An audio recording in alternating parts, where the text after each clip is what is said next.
Umunsi wa 13. Kuramya kunezeza Imana. Ukundisha Uwiteka Imana yawe umutima wawe wose, n'ubugingo bwawe bwose, n'ubwenge bwawe bwose, n'imbaraga zawe zose. Mariko igice cya 12 umurongo wa 30. Imana iragushaka wese. Ntabwo Imana ishaka igice kimwe cy'ubuzima bwawe. Igusaba umutima wawe wose, ubugingo bwawe bwose, imbaraga zawe zose. Ntabwo Imana igishishikazwa n'ubwitange bw'igice, kumvira kutuzuye cyangwa guhabwa ibisigarira by'igihe cyawe n'amafaranga yawe.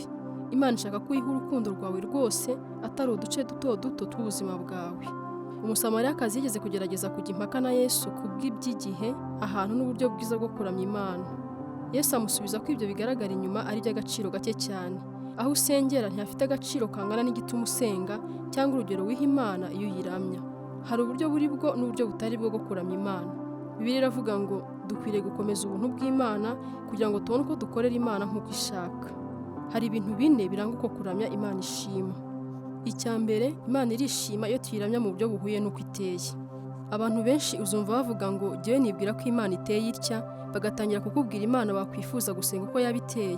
Ariko ntidushobora kwicara ngo twiremere ishusho y'Imana itaturushya cyangwa ihuye n'uko tugenda ngo abe ariyo turamya. Ibyo ni ugusenga ibigirwamana. Kuramya Imana bigomba gushingira ku kuri kw'ijambo ry'Imana aho kwishingikiza ku byo dutekereza Imana. Yesu yabwiye wa mugore w'umusamariyakazi ati, abasenga by'ukuri basengera Data mu mwuka no mu kuri, kuko Data ashaka ko bene abo aribo bamusenga. Gusenga mu kuri bivuga gusenga Imana nk'uko yatwihishuriye muri Bibiliya. Icya kabiri, Imana irishima iyo kuramya kwacu bivuye ku mutima. Ubwo Yesu yavugaga gusenga mu mwuka, ntabwo yavugaga umwuka wera, ahubwo yavugaga umwuka wawe. Kuko waremwe mu ishusho y'Imana, uri umwuka utuye mu mubiri, kandi Imana yaremye umwuka wawe mu buryo ushobora gusabana nayo. Kuramya ni igihe umwuka wawe ashyikirana n'umwuka w'Imana. Ubwo Yesu yavugaga ngo ukunda Imana n'umutima wawe wose n'ubugingo bwawe bwose, yavugaga ko kuramya Imana bigomba kuba iby'ukuri kandi bivuye ku mutima. Ntabwo ari ukuvuga amagambo akwiye gusa, ahubwo ugomba kuba ibyo uvuga ari iby'ukuri ku mutima wawe. Guhimbaza Imana bitavuye ku mutima nta guhimbaza kuba kurimo, nta gaciro bifite, ni nk'igitutsi mu maso y'Imana. Iyo turamya Imana, yo ireba hirya y'amagambo tuvuga, ikitegereza icyerekezo cy'imitima. Bibiliya iravuga ngo abantu bareba ubwiza bugaragara, ariko Uwiteka areba ku mutima. Kuko kuramya bisaba kunezererwa Imana, bikora no ku marangamutima yawe. Imana yaguhaye amarangamutima kugira ngo ushobore kuyiramya bivuye ku ndiba y'umutima, ariko amarangamutima y'ukuri atari ukwishushanya. Imana yanga urunuka uburyarya. Ntabwo ikeneye abayizi imbere baje kwerekana cyangwa kwishushanya cyangwa gukora ikinamico. Icyo ishaka ni urukundo rwawe rw'ukuri rutarimo uburyarya. Imana ishobora kwihanganira ko tuyiramya mu buswa bwinshi, ariko ntishobora kwihanganira ko tuyiramya mu buryarya. Birumvikana ko kuba ukora ibintu bikuye ku mutima bidahagije, kuko ushobora kuba uri mu makosa kandi ubikuye ku mutima. Niyo mpamvu Imana isaba ko abayisenga babikora mu mwuka no mu kuri. Kuramya bigomba kuba bihuye n'ukuri kandi bivuye ku mutima. Niyo mpamvu kuramya kunezeza Imana kuba kurimo amarangamutima, ariko kandi gushingiye no ku kuri kw'ijambo ry'Imana. Tugomba gukoresha imitima yacu n'ubwenge nabwo. Muri iki gihe benshi bitiranya kuryoherwa n'injyana y'indirimbo no gukorwaho n'umwuka wera, ariko ntabwo ari kimwe. Kuramya nyakuri kubaho uyu mwuka wawe yikiriza umwuka w'Imana, atari ukwitabira injyana y'indirimbo gusa. Mu by'ukuri indirimbo zimwe na zimwe zibanda ku marangamutima zibangamira kuramya nyakuri, kuko zituma dutumbira amarangamutima twifitemo aho kurangamira Imana. Ikirangaza cya mbere kikubuza kuramya Imana ni wowe ubwawe, kurangamira no guhangayikishwa n'ibyo abandi bagutekerezaho. Abakristo ntibahuza ibitekerezo ku buryo bukwiye cyangwa bw'ukuri bwo kugaragariza Imana ishimwe ryabo, ariko impaka zabo nta kindi zihishura uretse kuba batandukanye mu mico n'aho bakomoka. Bibiliya itwereka ko hari uburyo bwinshi bwo guhimbaza Imana.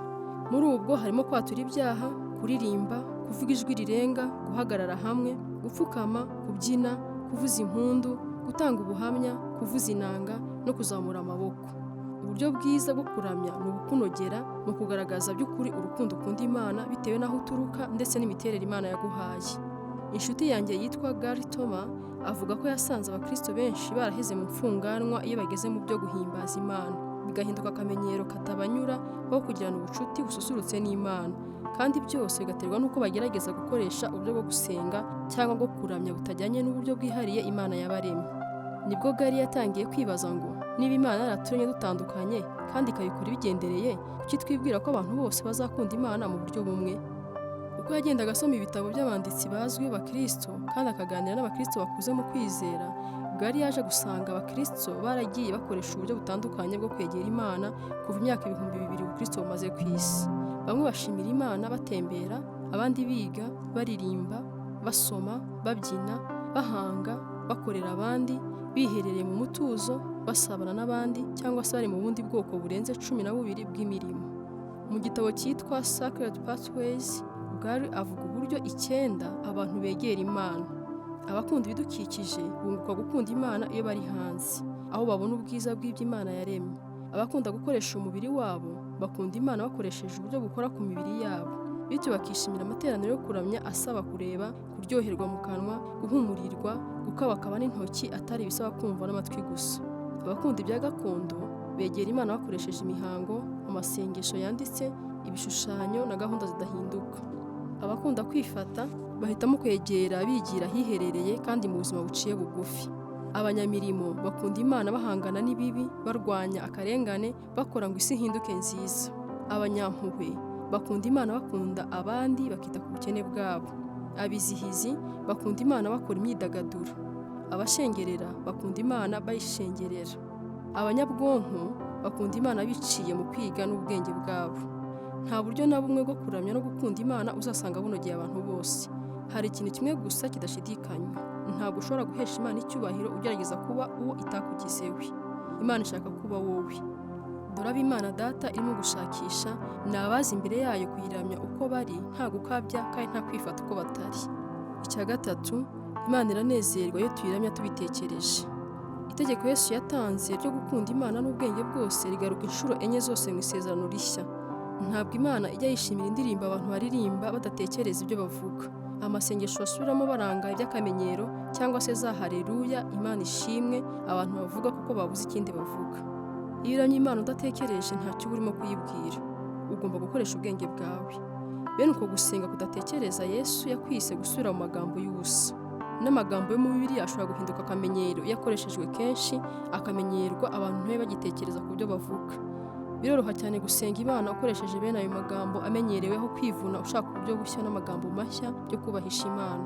Niyo mpamvu mugira inama yo kujya usoma Bibiliya mu buryo butandukanye yahinduwemo. Bizagufasha kwagura amagambo ukoresha mu kuramya Imana. Uzagerageze guhimbaza Imana ukoresha amagambo nka ushimwe, haleluya, warakoze cyangwa amina. Aho kuvuga ngo tuje kuguhimbaza, ushaka amagambo mashya avuga kimwe nabyo, nko kugutangarira, kukubaha, kuguha agaciro kawe, kugupfukamira, kuguha icyubahiro, kukuvuga neza. Mugerageze no gushyiramo ibisobanuro. Umuntu ashaka kwegera akakubwira inshuro 10 ngo ndagushima, watangira kwibaza ngo ese aranshimira iki? Ngira ngo wakwishimira amashimwe 2 gusa ariko asobanutse kuruta 20 adafite ibisobanuro. N'Imana nayo nuko. Ubundi buryo ni ugukora urutonde rw'amazina y'Imana mukayagira urufatiro. Amazina y'Imana ntabwo yapfuye kubaho gusa, agenda duhishurira amasura atandukanye ya kamere yayo. Mu Isezerano rya kera, Imana yagiye yihishurira Isirayeli ifata amazina atandukanye kandi idutegeka guhimbaza izina ryayo. Imana ishaka ko n'uburyo tuyihimbaza mu materaniro buba butekerejweho. Pawulo abivugaho mu buryo burambuye mu gice cyose cy'urwandiko rwa mbere yandikiye Abakorinto ku gice cya 14, agasoza agira ati: byose bikorwe neza uko bikwiriye kandi muri gahunda. Ku by'amateraniro rusange, Imana isaba ko gusenga kwacu kuba gusobanutse ku batizera iyo baje bakwifatanya natwe. Pawulo agira ati: haramutse hariho abashyitsi bari hagati muri mwe, igihe mushima Imana mu mwuka, baramutse batumvise ibyo uvuga, bazamenya bate igihe bagomba kwikiriza ngo amen? Ku bwawe ushobora kuba ushimiye neza koko, ariko ba bandi ntacyo baba bungutse. Kuzirikana abashyitsi bari hagati muri mwe mu materaniro ni itegeko ry'Imana. Kwirengagiza iryo tegeko ni ukutumvira kandi niko kubura urukundo. Ushaka ibisobanuro birenzeho, usome igice cyitwa Worship Can Be a Witness. Kuramya bishobora kuba ubuhamya. Mu kindi gitabo nanditse cyitwa The Purpose Driven Church, aribyo bivuga ngo itorero rifite intego. Igice cya 4, Imana iranezerwa iyo kuramya kwacu kugaragarira mu bikorwa. Bibiliya iravuga ngo mutange imibiri yanyu ibi bitambo bizima byera bishimwa n'Imana, niko kuyikorera gukwiriye. Kuki hano Imana isaba umubiri? Kuki itavuga ngo mutange umwuka? Kuko udafite umubiri ntacyo ushobora gukora hano ku isi. Nugera mu bugingo buhoraho, uzahabwa undi mubiri mwiza kuruta uyu nguyu kandi wo mu rundi rwego. Ariko igihe ukiri hano ku isi, Imana iravuga ngo nk'icyo ufite. Imana ibishaka ko bayiramya mu buryo bufatika. Ujya wumva abantu bavuga ngo sindi bushobore kuza mu materaniro uyu munsi nimugoroba, ariko tuba turi kumwe mu mwuka. Uzi iki ibyo bivuga?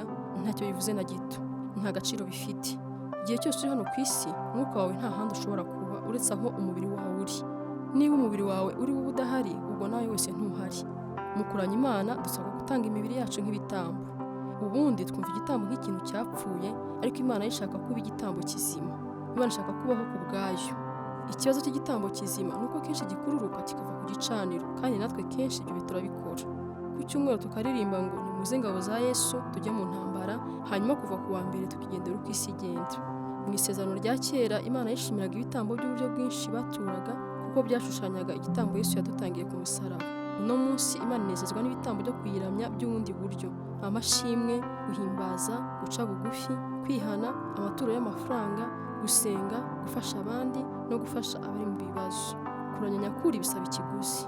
Dawidi ibyo yari yarabisobanukiwe, aravuga ngo sinabasha gutambira Uwiteka Imana yanjye ibitambo byoswa ntabitanzeho ibyanjye. Ikiguzi cya mbere kuramya Imana bidusaba ni ukwiyambura kwirebaho. Ntushobora gushyira Imana hejuru ngo nawe ujye hejuru. Nturamya Imana ugamije ko abandi bakubona cyangwa ngo winezeze. Ugomba kureka kwitumbira wowe ubwawe. Ubwo Yesu yavugaga ngo ukunde Imana n'imbaraga zawe zose, yagaragaje ko kuramya Imana bisaba umwete n'imbaraga. Hari ubwo biba bikubangamiye cyangwa bitakoroheye, kandi rimwe na rimwe ubikora kuko ari icyemezo wafashe ukemera kuba igitambo.